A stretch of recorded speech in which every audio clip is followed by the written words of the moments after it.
सुप्रभात पिलामाने तुमको सप्तम श्रेणी भूगोल क्लास को स्वागत जनाऊँगी। आज आमे पढ़िबा मानवीय परिवेश। पिलामाने आमे जानिचे प्राकृतिक और परिवेश और मानवीय परिवेश एका नुहे, कारण प्राकृतिक परिवेश जोटा आमर प्रकृति द्वारा गठित रही, किंतु मानवीय परिवेश क्या कह सेही प्राकृतिक परिवेश को मनुष्य निजर आवश्यकता मेंटेवाई किछि परिवर्तन आनी थाए, ताहाकु आमे कहिबा मानवीय परिवेश बा एही मनुष्यकृत परिवेश जहाकु मनीष निजर सुख सुविधा पाई ज्ञान और कारीगर कौशल को उपयोग करी प्राकृतिक परिवेश रे जो परिवर्तन आनी थाए।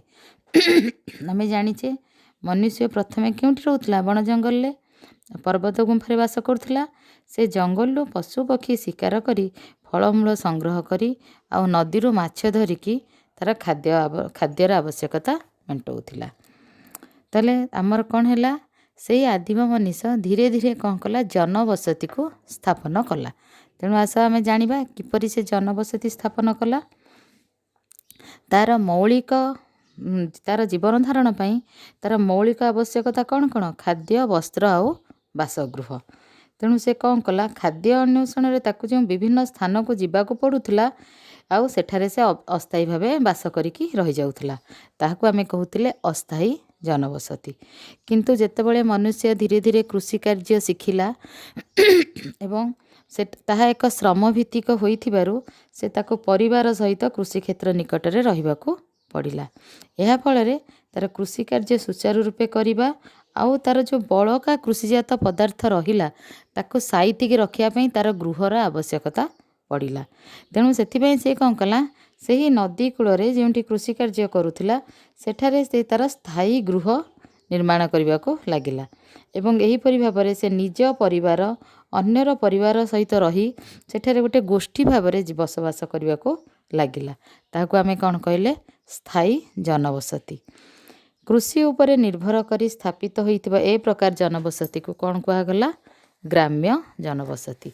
सेही जो स्थायी जनबसती से स्थापन कला कृषि कार्य उपरे निर्भर करिकी रहिथिबारु ताहाकू हमर स्थायी ग्राम्य जनबसती मध्य कुहा जाय। जलर सुलभता और उर्वर मृत्तिका आवश्यकता होइथिबो से नदी उपत्यका अंचल रे जनबसती स्थापन कला। कृषिजात पदार्थ और अन्यान्य आवश्यक वस्तुर आदान प्रदान पाई व्यवसाय वाणिज्य गमनागमन पथर विकास कला।